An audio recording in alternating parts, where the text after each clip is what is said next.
ప్రేక్షకులందరూ నమస్కారం. ఈరోజు మన స్టూడియోలో ప్రముఖ తంత్ర జ్యోతిష్యులు, జ్యోతిష రత్న, జ్యోతిష సామ్రాట్ చింతా రుక్మాన్ గదరావు గారు మనతో ఉన్నారు. గురుగారితో మాట్లాడేద్దాం. నమస్కారం గురుగారు. మాతృదేవోభవ, పితృదేవోభవ, ఆచార్య దేవోభవ.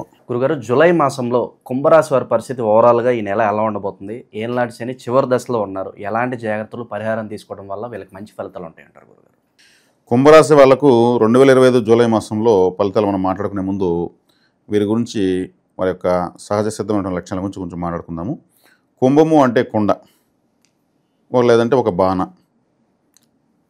వీరి యొక్క లక్షణాలు మొత్తం లోపలనే ఉంటాయి. వీళ్ళు ఇంటర్నల్గా ఉంటారు, ఎక్కువగా క్యాలిక్యులేషన్స్తో లోపల ఉంటాయి. వీళ్ళకి తెలియదంటూ లేదు, అన్నీ తెలుసు, కానీ ఏది అవుట్ కారు. ఎంతవరకు కావాలో అంతవరకే అవుతారు. ఎక్కువగా ఎవరితో షేర్ చేసుకోరు. ఫైనల్గా భార్యతో కూడా, ఒకవేళ భార్య ఆడవాళ్ళకు ఉంటే భర్తతో కూడా పెద్దగా షేర్ చేసుకోరు. ఈ విధంగా ఉన్నప్పుడు ఏమవుతుంది, ఈ కుంభరాశిలో ఉన్నటువంటి వ్యక్తిని పెళ్లి చేసుకుంటే ఆవిడ ఏముంటుంది, మా ఆయన ఏది చెప్పరు, ఏదో ఆయన చెప్పాలనిపిస్తే చెప్తాడు అని అంటూ ఉంటారు. అటువంటి వాళ్ళు కుంభరాశిలో ఉన్న వాళ్ళని పెళ్లి చేసుకుంటారు. అది మంచి క్వాలిటీనే, కానీ అన్ని సందర్భాలు అది కరెక్ట్ కాదు. అయినా అది వీళ్ళకి తెలిసినా కానీ వీళ్ళకి ఇష్టం ఉండదు చెప్పేది. చెప్పకుండా కొన్ని చేస్తారు, చేసి సంపాదించి సీక్రెట్గా దాచిపెట్టాలని ప్రయత్నిస్తారు. వీళ్ళు తెలియని గుప్తమైన ధనం పెట్టాలని ప్రయత్నిస్తారు, కానీ అక్కడ నష్టపోతారు. అవి నిలబడవంటారు.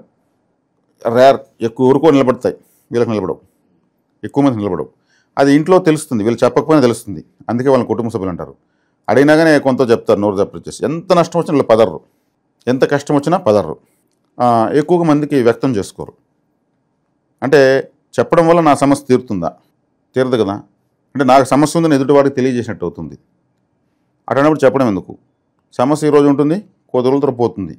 బాగున్న రోజులు మనమే చూసాము, బాగలేని రోజు మనమే చూస్తున్నాం. ఇప్పుడు బాగాలేకపోతే ఇంకో రోజు బాగుంటుంది అనేటువంటి విధానం వీళ్ళకు బై బర్త్ వస్తుంది. అది గొప్ప విషయమే, కానీ ఇది యోగులకు బాగా పనికొస్తుంది. వాళ్ళు దేనికి చెల్లించరు. యోగులంతా కూడా ఎక్కువ కుంభరాశిని పుడతారు. మనం అనేక సందర్భాల్లో ఎన్నో వీడియోలు చెప్పుకున్నాం. రమణ మహర్షి లాంటి గొప్ప గొప్ప యోగులంతా కూడా. కుంభము అంటే కొండ. అమృత కలశం కూడా కుంభరాశిలోకి గురువు వచ్చినప్పుడే దొరికింది దేవతలకు. సముద్రం నుంచి గురువు కుంభరాశిలోకి ప్రవేశించినప్పుడు అమృత కలశం చేతికొచ్చింది. అందుకు గురుగ్రహము కుంభరాశిలోకి వస్తే చాలా శుభంగా ఉంటాడని కూడా చెప్తారు. కాబట్టి ఈ కుంభరాశి యొక్క గొప్ప లక్షణం అదే, బలహీనత బలము రెండు అదే. ఇక ఈ జూలై మాసానికి తీసుకుంటే ఏలినాటి శని థర్డ్ ఫేజ్ వీళ్ళకు మీనంలోకి వెళ్ళిన తర్వాత నుంచి కొంత వీళ్ళకి ఫ్లెక్సిబిలిటీ వచ్చింది. కానీ ఈ నెల 13వ తారీఖు నుంచి శని గ్రహము వక్రం ప్రారంభమైంది. అంటే వెనక్కి వస్తున్నాడు. అది ఏదో మర్చిపోయినాన్ని మనం ఎలాగైతే ఇంటికి వెళ్తామో సేమ్ అలాగే మళ్ళీ కుంభం అయిపోతున్నాడు. అలా వెనక్కి రావడం వల్ల అది పాజిటివ్ అంటారా, నెగిటివ్ అంటారా గురుగారు? ఇక్కడ నెగిటివ్కి అవకాశం లేదండి. గ్రహం వెనక్కి వస్తుందంటే మనల్ని ఏదో ప్రక్షాళన చేయడం కోసం, మన కోసమే మనకు మళ్ళీ ఆయన వెనక్కి వస్తున్నాడు. రాశ్యాధిపతే కదా, కుంభరాశికి అధిపతి శనేశ్వరుడే కదా. ఆయన ఎప్పుడూ ఎవరికి హాని చేయడు. కాకపోతే ఆయన స్ట్రిక్ట్గా ఉండడం వల్ల హాని అని, చెడ్డని ఏదేదో చెప్తున్నారు. మన పెండింగ్ ఫైల్స్ అంతా క్లియర్ ఎవరు చేస్తారు? ఏ దేవత చేయరు, ఒక్క శని భగవానుడే చేస్తారు. శని భగవాన్ వారు సహజంగా కౌలవ కరణానికి గ్రహమైన కరణాలు 11 ఉంటాయి. 11 కరణాల్లో కౌలవ కరణానికి ఈయన అధిగ్రహం. కౌలవ కరణానికి పంది. మరి పంది ఏం చేస్తుంది? ఎప్పుడు శుభ్రం చేస్తూనే ఉంటుంది. చూడండి, దాని జీవిత పర్యంతము మనకు అనవసరమైనంతా తినేస్తూ ఉంటుంది, లోడేస్తూ ఉంటుంది మొత్తం. ఈయన శనేశ్వరుడు కూడా అంతే. వచ్చి మన జీవితంలో ఏమేమి ఉన్నాయి పెండింగ్స్ మొత్తం లోడేస్తాడు. పాతవి కొత్తవి ఏమేమి తప్పులు చేసాం అన్నీ లోడేస్తాడు. లోడెత్తి బయటేస్తాడు. ఎవరు వేస్తారు చెప్పండి? కాబట్టి అద్భుతమైన గ్రహం శనేశ్వరుడు. ఆయన ఏదో మళ్ళీ మర్చిపోయి వెనక్కి వస్తున్నాడు. కాబట్టి ఈ వక్రత్వంలో కొంత ఆయన యొక్క తాకడ ఎక్కువ ఉంటుంది. సో ఇలా జరగడం వల్ల ఇమీడియట్గా వీళ్ళకి ఒక మంచి ఫలితం, పాజిటివ్ అంటే ఏం చెప్పొచ్చు మీరు? మంచి ఫలితం ఇమీడియట్ కనిపించదు, లాంగ్ రన్లోనే కనిపిస్తుంది శనేశ్వరుడు ఫలితం. నేను పడ్డ కష్టాలకు ఇది ఫలితం అని కొంతమంది అంటూ ఉంటారు. సో రిజల్ట్ అనేది లేట్గా వస్తుంది, కానీ మాత్రం ఎక్సలెంట్. ఇప్పటికిప్పుడు మాత్రం కనిపించదు. ఆయన ఇప్పుడున్న పనులన్నీ నువ్వు కొంచెంసేపు ఆపరా బాబు, నువ్వు అనుభవించాల్సింది వేరే ఉంది. కర్మ రూపంలో, కర్మకారక గ్రహం శనేశ్వరుడే మనల్ని ఆ కర్మ రూపంలో అనుభవింపజేస్తాడు. కాబట్టి ఏలినాటి శని మనం నిష్ఠూరం చేయడము, ఇంకోటి చేయడం కరెక్ట్ కాదు. కాబట్టి దాన్ని నెగిటివ్గా తీసుకోకూడదు. ఇంత మాట్లాడుకున్నాక దాన్ని నెగిటివ్గా తీసుకోకూడదు. లేదంటే ఆ కర్మ తీరలేదంటే మళ్ళీ మనకు ఇంకొంచెం ఆ కర్మకు వడ్డీతో కలిపి ఇంకో జన్మ మళ్ళీ ఎత్తాల్సి వస్తుంది. ఈ జన్మలో ఏ రోజుకి ఆ రోజు క్లియర్ అయిపోవాలి. అదే ఆయన చేసేస్తాడు. ఆయన చేసే ఆడిటింగ్ ఎవరు చేయరు. కాబట్టి 5 నెలల పాటు కొంచెం ఆ తాకడం ఎక్కువ ఉంటుంది. అది వీళ్ళు విజ్ఞతో భరించుకోవాల్సిందే. సో పనులు ఏమన్నా మొదలు పెట్టినా కూడా అవి డిలేస్ ఏమన్నా ఉంటాయి గురుగారు? డిలేస్ అవుతాయండి. డిలేస్ అవుతాయి, మధ్యలో ఆగిపోవడము, ఫండ్స్ వీళ్ళకి రావాల్సింది రాకుండా ఆగిపోవడము, పార్ట్నర్స్ దూరంగా నా డబ్బులు నాకు ఇచ్చేసి వెళ్ళిపోతుంది మధ్యలో నుంచి వెళ్ళిపోవడము, ఏదో అభిప్రాయ భేదాలు ఇటువంటివన్నీ వస్తాయి. అంటే అదే వీటిని ఆటంకాలు, అవరోధాలు ఇవన్నీ అంటారు. ఇవన్నీ కలుగుతూ ఉంటాయి. నేను నమ్మకంగా వస్తుందనుకున్నది రాలేదు. నాతో కూడా ఉన్న వ్యక్తి ఖర్చు పెట్టేసాము, మళ్ళీ నన్ను అడుగుతున్నాడు తిరిగి, నేను ఎక్కడిని తెచ్చి ఇచ్చేది, నేను తినలేదు, అక్కడ పెట్టేసాము, ప్రాజెక్టులో పెట్టేసాము, ఇట్లాంటివన్నీ వస్తూ ఉంటాయి. అతనితో మనకు కలిసి బతికి ప్రాప్తం లేదు కాబట్టి ఆ టైంలో శని భగవానుడు వారు తరిమేస్తాడు. దానికి ఏదో ఒక బాధపడి వాళ్ళు దానికి ఇచ్చి నీది నువ్వే చూసుకునే విధంగా దీన్ని పాజిటివ్గా ఆలోచించగలిగితే చాలా బాగుంటుంది. కానీ ఈ టైంని ఫేస్ చేయడమే కొంచెం భారంగా ఉంటుంది. సో లాంగ్ రన్లో అలా జరగటం కూడా మన మంచికే అనే ఫీలింగ్ అది అప్పుడు చెప్పుకుంటారు. ఆ రోజు అతను వెళ్ళకపోయి ఉంటే ఈరోజు మనం ఎంత డబ్బులు ఇచ్చి ఉండాలి అతనికి. ఆ రోజు అతను మనం కష్టమైన ఏదో బాధపడి అతనికి ఇచ్చాం కాబట్టి పూర్తిగా మనకే దక్కింది. అది లాంగ్ రన్లో కనిపిస్తుంది. ఇక ఉద్యోగస్తులకు ఆల్రెడీ ఒక జాబ్ చేస్తూ ఉంటారు, వేరే ఆఫర్ వస్తుంది, మారాలా వద్దనే సందేహంలో ఉంటూ ఉంటారు. అలాగే ఇంటి దగ్గర కూడా వేరే ఇల్లు ఏమన్నా మారదామా అనే ఆలోచనలో ఉంటారు. ఓవరాల్గా స్థానచలనాలు కలిసి వస్తాయి అంటారు గురుగారు? స్థానచలనాలు వీళ్ళకేరా అంటే ఇప్పుడు పాత ఇల్లు ఉన్న వాళ్ళు మారాలి, లేదు ఉద్యోగరీత్యా మారాల్సి వస్తే మారాలి. ఇతర కారణాలు తెచ్చైతే మారాలని ప్రయత్నించడం వల్ల అయితే మాత్రం ముందున్న ఇల్లే బాగుంది అనే విధంగా వచ్చేస్తుంది పరిస్థితి. ఎందుకంటే నేను కుటుంబ స్థానంలో ఉన్నాడు. ఇప్పుడు కుటుంబం అంటే ఏమి, భార్య పిల్లలు లేదంటే భర్త పిల్లలు, సొంత కుటుంబము, లేదంటే ఇంట్లో సొంత ఇల్లు ఉంటే కూడా మరమ్మతులకు డబ్బులు ఖర్చు అయిపోతుంది. కుటుంబానికి సంబంధించిన ఖర్చులు అంటే ఇంట్లో ఎక్కువ మందికి అనారోగ్యం చేయడము, లేదు పిల్లల విద్యార్థులకు చదువుల రీత్యా ఇట్లా రకరకాల ఖర్చులు అయిపోతాయి. కుటుంబంలో ఖర్చులు ఎక్కువ, ఆయన కుటుంబ స్థానంలో ఉన్నాడు కాబట్టి. ఇక వైవాహిక జీవితం ఎలా ఉండబోతుంది? మూడో వ్యక్తి ఎంటర్ అవడం ద్వారా ఏదైనా డిస్టర్బెన్సెస్ క్రియేట్ అయ్యే అవకాశం అని కనిపిస్తుంది. మూడో వ్యక్తి ఎంటర్ అయ్యేదానికి ఉన్నాయండి. ఎందుకంటే జన్మలో రాహు ఉన్నాడు, రాహు జన్మలో ఉన్నాడు, కుంభానికి పంచమంలో గురువు ఉన్నాడు, రాహును గురువు చూస్తాడు. గురువు ఈ లగ్నానికి ఈ రాశికి మంచివాడు కాదు. గురువు అని అంటారు కానీ ఈ రాశికి మంచివాడు కాదు. రాహువు లగ్నంలో ఉన్నాడు అంటే రాశిలో ఉన్నాడు. రాహువు ఈ రాశికి మంచివాడే. ఇక్కడ ఒకటి మల్టీఫుల్ క్యారెక్టర్ అనేది తయారవుతుంది. ఇప్పుడు మల్టీఫుల్ క్యారెక్టర్ అంటే రాహు వచ్చేకాడికి కన్నింగ్ ప్లానెట్. అంటే ఎంత కన్నింగ్ అంటే ఇంక ఈ సృష్టిలో ఈ 7-14 ఆయన కన్నా కన్నింగ్ ఎవరు లేరు. సాక్షాత్ మహావిష్ణువునే ఏమార్చాడు. ఆయన అమృతం తాగేశాడు కదా, మహావిష్ణువు కూడా కనిపెట్టలేకపోయాడు. అంత ఇంటెలిజెంట్ ఆయన ఇప్పుడు రాశిలోకి వచ్చాడు కాబట్టి మీరు అడిగినటువంటివి మూడో వ్యక్తులు వచ్చేదానికి ఉంది, నాలుగో వ్యక్తి వచ్చేదానికి ఉంది. దాని ద్వారా డబ్బులు ఖర్చు అయిపోయేసి ఏమారిపోయేదానికి అవకాశం ఉంది. ఎలాంటి వ్యాపారాలు పెట్టుకుంటే బాగా కలిసి వస్తుందనే సందేహం ఉంటుంది. ఏవి బాగా లాభదాయకం అంటారు? Food related. ఎందుకంటే ఫుడ్ అంటేనే రాహు, ఎస్పెషల్లీ అందులో మసాలా, కొత్త రకం ఫుడ్స్, రకరకాల కొత్త ఏదైనా వస్తూ ఉంది, కొత్తది వస్తూ ఉందంటే టెక్నాలజీ కావచ్చు, అది అనారోగ్యం కావచ్చు, మెడిసిన్ కావచ్చు, కొత్త రకం ఫుడ్ కావచ్చు. ప్రపంచంలో ఏదైనా సరే కొత్తది అనేది వచ్చిందంటే రాహువే. కుంభంలోకి రాహు వచ్చాడు. కుంభరాశి వాళ్ళు ఏదైనా కొత్తగా ప్రయత్నిస్తే సక్సెస్ అవుతారు. వాళ్ళు పాతదాన్నే పట్టుకొని ఉంటే నష్టాలు వస్తుంటాయి ఏలినాటి శని ప్రభావం వల్ల. జన్మలోకి రాహు వచ్చాడు కాబట్టి ఇంకా ఉన్న వ్యాపారంలో కొత్తగా ఏదైనా యాడ్ చేద్దామని ట్రై చేస్తే మాత్రం సక్సెస్ అవుతారు. గురుగారు, అలాగే సరైన నిర్ణయాలు సరైన సమయంలో తీసుకోవాలి. ఎవరో ఏదో చెప్పారని డైవర్ట్ అయిపోతుంటారు. ఈ టైంలో వీళ్ళు సరైన నిర్ణయాలు తీసుకోగలుగుతారా ఎటువంటి డైవర్షన్ లేకుండా గ్రహస్థితి బట్టి? ఇక్కడ డైవర్షన్తో సంబంధం లేదండి. రాహు కాబట్టి షార్ట్ కట్ ఐడియాలు కానీ వీళ్ళు తీసుకుంటే సక్సెస్ అవుతారు. రాహు అంటే షార్ట్ కట్స్, అడ్డదారులు. అంటే కొద్ది రోజుల్లోనే నేను ఏదో కోటీశ్వరుని అయిపోవాలనే భావన ఉంటుంది, అడ్డదారులు తొక్కుతూ ఉంటారు. మరి అది మంచిదని అంటారా? అదే ఏలినాటి శనికి సంబంధం ప్రకారం తీసుకుంటే మంచిది కాదు. కానీ వీళ్ళు చేస్తున్నటువంటి దైనందిన జీవితంలో ప్రతి విషయానికి షార్ట్ కట్ మెథడ్గా ఆలోచించగలిగితే కొంచెం శ్రమ తగ్గించుకోగలుగుతారు. అంటే ఒక రోజుగా కోటేశ్వర వాళ్ళ ప్రయత్నం అయితే చేయకూడదు. కానీ సో చుట్టూ తిరగడం ఎందుకు, ఒక షార్ట్ కట్ ఏమన్నా త్వరగా మనం వెళ్ళిపోవచ్చు లేదని ఆలోచించాలి. షార్ట్ కట్ మెథడ్ ప్లాన్ అంటే ఒకే ఒక రాహు మాత్రమే. నువ్వు అంత శ్రమ పడకు. ఆయన ఒక చిన్న రబ్బర్ ముక్కనిస్తే ఇది చిన్నది కాదు చాలా పెద్దని ఇంత లాగలు చూపిస్తాడు, యాంప్లిఫైయింగ్ చేస్తాడు. యాంప్లిఫైయింగ్ అంటే రాహువే, ఎక్స్పాన్షన్ అంటే గురువు, రెస్ట్రిక్షన్ అంటే శని, డిటాచ్మెంట్ అంటే కేతు.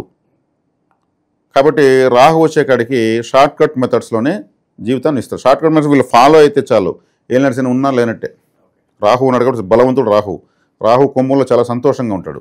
తనకి ఇష్టమైన స్థానం మూల త్రికోణం. తన యొక్క నక్షత్రం శతభిషం 4 పాదాల్లో కుంభంలో ఉంది. శతభిషం అంటే 100 నక్షత్రాల సమూహం, శతభిషం. కాబట్టి వీళ్ళ గెలాక్సీ ఫోటోని వీళ్ళు ఇంట్లో పెట్టుకోవడం మంచిది. ప్రతిరోజు నక్షత్ర పూజ చేయడం చాలా మంచిది. బ్లాక్ గ్రేప్స్ తినడం మంచిది. ఇక మాకంటూ కొత్త అవకాశాలు కావాలి, మాకంటూ కొంత గుర్తింపు కావాలి, ప్రజాదరణ కావాలి అనుకునే వాళ్ళకి ఎలా ఉండబోతుంది గురుగారు? మంచి ఖచ్చితంగా వస్తుందండి. రాహు జన్మలో ఉన్నాడు, అతను ఎవరిని లెక్క చేయడు. రాహు ఎవరికి భయపడ్డు, ఎవరిని లెక్క చేయడు. మహావిష్ణువునే లెక్క చేయలేదనా, సూర్యుడిని లెక్క చేయడు, పోయి అడ్డగించేస్తాడు. రాహుకున్నంత శక్తిలో ఎవరికి ఏ గ్రహానికి లేదు. రాహుకు ఉండేటువంటి ఇంటెలిజెన్స్ ఏ గ్రహానికి లేదు. రాహుకు ఉండేటువంటి ఐడియాలజీ కూడా ఎవరికి లేదు. ఆయన కలియుగం ఆయన కారకత్వం. అందుకే శతభిష నక్షత్రం అతి పెద్ద నక్షత్రం ఆయనదే. కాబట్టి ఈ సమయంలో వీళ్ళు ఇంకొకటి చేయాలి, 4 దీపాలు పెట్టాలి ప్రతిరోజు. వీళ్ళు 4 దీపాలు పెడితే ఒక దీపం పెట్టినట్టే. రాహు ఉన్నాడు, నక్షత్రాలంతా జ్యోతులే కదా, శతభిష నక్షత్రం ఉంది కదా కుంభరాశిలో. కాబట్టి వీళ్ళు ఒక దీపం పెట్టారంటే 4 దీపాలు పెడితే 10 దీపాలు 40 పెట్టాలి. వీళ్ళు అలా పెడుతూ వచ్చారంటే మాత్రము ఎక్సలెంట్, వీళ్ళకు రిజల్ట్ అదిరిపోతుంది. ఇక చివరగా విద్యార్థులకు నిరుద్యోగులకు ఎలా ఉండబోతుంది? ఏమన్నా మంచి ఫలితాలు ఉండబోతున్నాయి? ఒకటేనండి, నిరుద్యోగులు కానీ విద్యార్థులు కానీ ఈ రాశి వాళ్ళు ఎవరైనా సరే మనం ఎందుకు కొత్తగా ఆలోచించకూడదు, మనం ఎందుకు ఈ రూట్లో ఆలోచించకూడదు అనే విధంగా కొత్తగా ఆలోచిస్తే మాత్రము మొత్తం సక్సెస్సే. కింద స్థాయిలో ఉన్న వాళ్ళు కూడా ఇంకా ఏదో కొత్తగా చేయాలనే తపన ఉంటేనే బాగుంటుంది అంటారు. ఖచ్చితంగా షార్ట్ కట్ మెథడ్లో ఆలోచిస్తే విద్యార్థులు సక్సెస్, ఈ రాశి వాళ్ళందరూ సక్సెస్. రివర్స్లో శనిశ్వరుడు వస్తున్నాడు, ఆయన వస్తున్నాడంటే ఏదో మర్చిపోయాడని అర్థము. దానికి ఆందోళన పడాల్సిన వల్ల కుర్చీలో రాహు కూర్చోన్నాడు, ఈయన నేనున్నా మీకు చూసుకుంటే మీకు ఏం భయం లేదంటాడు. కాబట్టి ఆ ఏలినాటి గురించి భయపడాల్సిన అవసరం లేదు. మళ్ళీ ఆయన ముందుకెళ్తే కూడా మీనరాశి అనేది జలరాశి, జలంలోకి గ్రహం వెళ్తే ఎలా ఉంటుంది? అన్కంఫర్ట్గా ఉంటుంది. ఇప్పుడు ఒక వ్యక్తిని నీళ్ళలో ముంచి అట్లే పెట్టుకుని ఎంతసేపు ఉంటాడు? తల విదిలించుకొని మనల్ని కూడా తోసేసి పైకి లేస్తాడు. అన్కంఫర్ట్. ప్లానెట్ బేస్ మీనలోకి వెళ్ళిపోయింది, నీళ్ళలోకి. కాబట్టి ఇక్కడ ఏలినాటి శని గురించి అందరూ అనుకుంటున్నట్టు ఊహించుకోవాల్సిన అవసరం ఏం లేదు. షార్ట్కట్ మెథడ్స్ ఆలోచించండి, దీపాలు ఎక్కువ పెట్టండి, నక్షత్ర పూజ చేయండి, గెలాక్సీ ఫోటో ఫోన్లో వాల్పేపర్కి పెట్టుకోండి, అదే ఫోటోని నక్షత్ర గెలాక్సీ ఉన్నటువంటిది ఇంట్లో పెట్టుకోండి, బ్లాక్ గ్రేప్స్ ఎక్కువ తినండి. ఇవే జీవిత పరిహారాలు కూడా వస్తాయండి. ఈ టైంలో మరీ ముఖ్యంగా ఏలినాటి శని టైంలో కాపాడుతుంది. ఇన్స్టెంట్ మన గ్లూకోజ్ డీ లాగా ఇది, ఓఆర్ఎస్ లాగా, నిమ్మకాయ తేనె లాగా ఇది శక్తిని ఇవ్వడానికి అంటారు. కంపల్సరీ ఇవి ప్రకృతి కలిసిపోవాలి. ఆ యొక్క నక్షత్ర కారకత్వాలు, రాశి కారకత్వాలు పట్టుకోవాలి. ఇంకోటి కుంభరాశి వాళ్ళకి ఇంకా ఈ విధంగా వీళ్ళకి పరిహారాలు చాలా ఈజీగా ఉన్నాయండి. ఈజీగా వీళ్ళకి వచ్చిన అద్భుతం బ్యూటిఫుల్గా ఉంటాయి. కుంభరాశి అంటే ఏమి, ఏనుగు కుంభస్థలం పైన ఊరేగుతున్న దేవతా ఉత్సవంలో పాల్గొంటే కుంభరాశి యాక్టివేట్ అయిపోతుంది. ఏలినాటి శని ఉంటే ఏముంది, దాని పని దాన్ని. ఆలయ కుంభాభిషేకం పని వీళ్ళపై పార్టిసిపేట్ చేస్తే కుంభరాశి యాక్టివేట్ అయిపోతుంది. ఏనుగు కుంభస్థలం పైన కేరళలో జరిగితే అక్కడికి వెళ్ళారు. ఎక్కడైనా సరే ప్రతి ఆలయానికి సంవత్సరం కుంభాభిషేకం, వార్షిక కుంభాభిషేకం జరుగుతూనే ఉంటుంది. ప్రతి ఆలయానికి జరగాల్సిందే. అక్కడికి వెళ్తే అక్కడ కలశంలో నీళ్ళు చల్లుతారు, ఆ చల్లించుకోవచ్చు, దానికేం డబ్బులు ఖర్చు కావు. కేరళకి వెళ్ళకపోయినా కానీ ఏనుగు కుంభస్థలం పైన ఊరేగుతున్నటువంటి దేవతా ఫోటోని పెట్టుకోవచ్చు. కుంభస్థలం పైన కదా, కుంభరాశి కదా. అదేవిధంగా ఆలయ పరిహారం డైరెక్ట్గా వెళ్ళాలనుకుంటే కుంభంతో ఉన్న పేరు కుంభకోణంలో ఆది కుంభేశ్వరుడు అన్నది, ఆది కుంభేశ్వరుడు. అక్కడ పోయి దర్శనం చేసుకోవచ్చు చాలు. అక్కడ ఏనుగు కూడా ఉంటుంది. ఆ ఏనుగు వీళ్ళు చక్కగా చెరుకు గళ్ళు, అరటి పండ్లు ఇచ్చి ఆశీర్వాదం తీసుకుంటే ఇంకా మంచిది. ఆశీర్వదించే ఏకైక జంతువు ఏనుగే, ఇంకే జంతువుకి ఆశీర్వించేది తెలియదు. కుంభరాశి వాళ్ళు కుంభకోణంలో వెళ్ళి చక్కగా వస్తే కూడా చాలు. నెలకోసారి జమ్మని ఒక టూర్లాగా వెళ్ళండి, అసలు వీళ్ళు బాధలే మర్చిపోతారు. కాబట్టి ఇక్కడ ఏలినాటి శనిని మనము ఒక విధంగా డైవర్ట్ చేస్తున్నాం, మన మనసులోంచి డైవర్ట్ చేస్తున్నాం, మళ్ళీ అది పనిచేయదు. సో వీళ్ళకి ఇప్పుడు మీరు చెప్పినట్లుగా కొత్తగా ఏదన్నా ఆలోచించాలి, షార్ట్ కట్ మాత్రం ఆలోచించి చెప్పారు. ఆలోచించినప్పటికీ ఏ పని చేసినా కూడా మాకు అంత ముందుకు వెళ్ళట్లేదండి, ఎక్కడ పనులు అక్కడే ఆగిపోతున్నాయి అన్న వాళ్ళకి ఇన్స్టెంట్గా ఏదన్నా రెమెడీ ఉంటుందా వీళ్ళకి? చెప్తాను. ఫుడ్ రిలేటెడ్ వీళ్ళు ఏం చేయొచ్చు. ఫుడ్ రిలేటెడ్ అంటే బోర్వెల్స్ పెట్టుకోవచ్చు. వాటర్ వస్తే అది అందరికీ రైతులకే కదా పండు. వ్యవసాయం చేయొచ్చు, రైస్ మిల్ పెట్టుకోవచ్చు, మెడికల్ షాప్ పెట్టుకోవచ్చు, పానీపూరి బండి వాళ్ళ స్తోమతన వల్ల అది పెట్టుకోవచ్చు. నోటి ద్వారా కడుపులో వెళ్ళేటువంటి ఏ వ్యాపారం అయినా చేయొచ్చు. కానీ ఆ డబ్బులు వీళ్ళకి వచ్చేదానికి సరిపోతాయి, మిగిలిపోతాయని నేను చెప్పలేదు. అది కూడా రాకపోతే అప్పు చేయాలి కదా. వీళ్ళ అవసరాలు సరిపడే డబ్బులు వచ్చిందంటే ఈ క్లిష్ట సమయంలో కూడా అదే రాకపోతే ఇంకొక నడుక్కోవాలి. ఇంకొక నడుక్కునే పని లేకుండా వీళ్ళు అంటే ఇక్కడ కృషితో నాశ దుర్భిక్షం, బుర్రకు పదును పెడతారు వీళ్ళు. రాహు ఉన్నాడు కాబట్టి రాహుకు తల మాత్రమే ఉంది, అందుకే తెలివి ఎక్కువ ఆయనకి. ఆయన ఎందుకు ఫుడ్కు నేను చెప్పానంటే ఆకలి భూమిని వరకు పోదు. ఈ అనంత విశ్వం ఆయన కడుపే, ఆ కడుపు ఇప్పుడు నిండేది, అందుకే అందరికీ ఆకలి వేస్తూ ఉంటుంది. అందుకు ఫుడ్ రిలేటెడ్ బిజినెస్ చేయమనింది. ఫుడ్ అంటే అన్నము సాంబార్ రసమే కాదు, మెడిసిన్స్ పాయిజన్ కూడా కడుపు నోట్లోంచి వెళ్ళాల్సిందే, నెత్తిని పోసుకోరదని. కాబట్టి ఎవరికి ఏ విషయంలో నేను చెప్పిన కారకత్వాలు టాలెంట్ ఉందో అవకాశం ఉందో దాన్ని పట్టుకోవాల్సిందే. ఇప్పుడు అప్పు చేయకుండా మనకు డబ్బులు వస్తే వచ్చిన డబ్బంతా కొంతకాలం అవసరాలకే తీరిపోయినా కానీ పర్వాలేదు, అప్పు కాకుండా ఉంటే అది అదృష్టమే. ఏం నడిచిన చూస్తుంటే వెళ్ళిపోతుంది. ఇప్పుడు ఎన్ని సంవత్సరాల క్యాలెండర్లో చినిగిపోలేదు, అట్లా అనుకోవాలి, ఆలోచించుకోవాలి. కాబట్టి ఇప్పుడు మిగులుబాట్లు ఉండకపోయినా కానీ అవసరాలు తీరితే అది మిగులుబాటు కన్నా ఎక్కువ. చాలా బాగా వివరించారు. అలాగే కుంభరాశి వాళ్ళకి ఈ నెల ఎలా ఉండబోతుంది, అలాగే జీవితాంతం కూడా వీళ్ళు ఎలాంటి పరిహారాలు చేసుకోవాలి, అద్భుతంగా వివరించారు గురుగారు. ధన్యవాదాలు. ధన్యవాదాలు.